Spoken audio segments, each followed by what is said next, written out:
ছেলের জন্য রাখা কলিজা খাওয়ার অপরাধে আজ আমি আমার শাশুড়ির গায়ে হাত তুলেছি। আমার শাশুড়ি ফ্যাল ফ্যাল করে আমার দিকে তাকিয়ে আছে। বলছিলেন, শেষ পর্যন্ত তুমি আমার গায়ে হাত তুললে বৌমা? আমি তার দিকে তাকিয়ে চিৎকার করে বলে উঠলাম, আপনার সাহস হয় কি করে? আমার ছেলের জন্য রাখা খাবার আপনি খেয়ে ফেললেন? আপনার ছেলের তো 2 পয়সা ইনকামের মুরদ নেই, আর তার মা হয়ে সারাদিন এত খাই খাই করেন কিভাবে? আপনার লজ্জা করে না?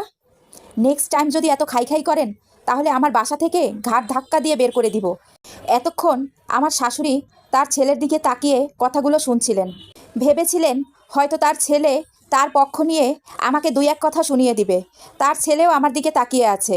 আমি চোখ বড় বড় করে আমার স্বামীর দিকে তাকাতেই বললাম, কি ব্যাপার, তুমি এরকম খোদাই খাম্বার মতো দাঁড়িয়ে আছো কেন? যাও, গিয়ে বাথরুমের কাপড় চোপড়গুলো সব ধুয়ে ফেলো। আমার স্বামী মাথা নিচু করে চলে গেল।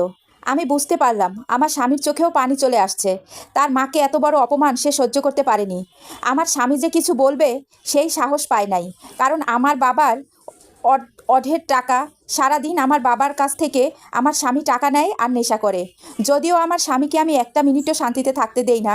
সারাক্ষণ আমি আমার স্বামীকে মানসিক অত্যাচার করি, কথা দিয়ে নানা রকম কথা শোনাই, ঘরের নানা রকম কাজ করাই। আমাকে কোনো কিছু বলার মতো সাহস আমার স্বামীর নেই, কারণ আমার বাবার এত পাওয়ার যে ওর মতো স্বামীকে 10 বার খুন করে আমার বাবা হজম করে ফেলতে পারে। আমার বাবা অনেক বড় বিজনেস ম্যাগনেট। তার এই শহরে কয়েকটা বাড়ি আছে। বাবার একমাত্র আদরের মেয়ে আমি। তার যত ব্যবসা বাণিজ্য সম্পত্তি সব কিছুই আমার নামে। সেখানে আমার স্বামী ছিলেন একজন এতিম। বিয়ের পরে তার মাকে নিয়ে আমাদের বাসায় এসে উঠেছে। আমার শাশুড়িকেও কাজ করতে হয়, আমি তাকে দিয়েও অনেক কাজ করাই। আমার শাশুড়ি আমার কথা শুনে আমার শাশুড়ি ফ্লোরে বসে বসে কাঁদছিল। এরপরে আমি আর দেখিনি। আমি ছেলেকে নিয়ে আমার রুমে চলে আসি। 1 ঘন্টা পরে গিয়ে দেখি শাশুড়ি আর বাসায় নেই।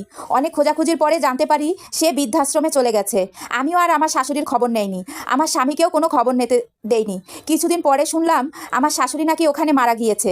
আমি আমার স্বামীকে তার লাশও দেখতে যাইতে দেইনি। আমি নিজে তো যাইনি। পর সময় এগিয়েছে, কেটেছে বহু বছর। আমার স্বামীও মারা গিয়েছে। দীর্ঘদিন মানসিক আর শারীরিক যন্ত্রণা সহ্য করতে না পেরে তিনিও আত্মহত্যা করেছেন। এখন আমি আর আমার ছেলে 2জন মিলেই আছি ঘরে। আমার ছেলেকে ভালোই মানুষ করিয়েছি। সে একটা বড় কোম্পানিতে জব করে আর আমাদের ব্যবসা বাণিজ্যও দেখে। কিছুদিন হয় আমার ছেলেকে বিয়ে করিয়েছি। এখন এই সংসারে আমি, আমার ছেলের বউ আর আমার ছেলে আছি। ভেবেছি বউকে এনেছি, এখন আমি একটু শান্তিতে কাটাবো। কয়দিনই আর বাঁচবো, এখন একটু ছেলের বউয়ের আদর নিয়ে একটু শান্তিতে আল্লাহ খোদার নাম নিয়ে মরতে চাই। ও মা, কিন্তু আল্লাহর কি ইশারা দেখেন, বউয়ের মধ্যে পুরো আমার প্রতিচ্ছবি। বউ আমার সেবা করবে কি? আমারই এখন বউয়ের গোলাম হয়ে তার সেবা করতে হয়। দিন রাত বউয়ের কথায় উঠবস করতে হয়। এক ঘরে থেকেও আমার ছেলের সাথে মাসের পর মাস কথা হয় না। কখন বাসায় আসে, কখন বাসা থেকে বের হয়, আমি কিছুই টের পাই।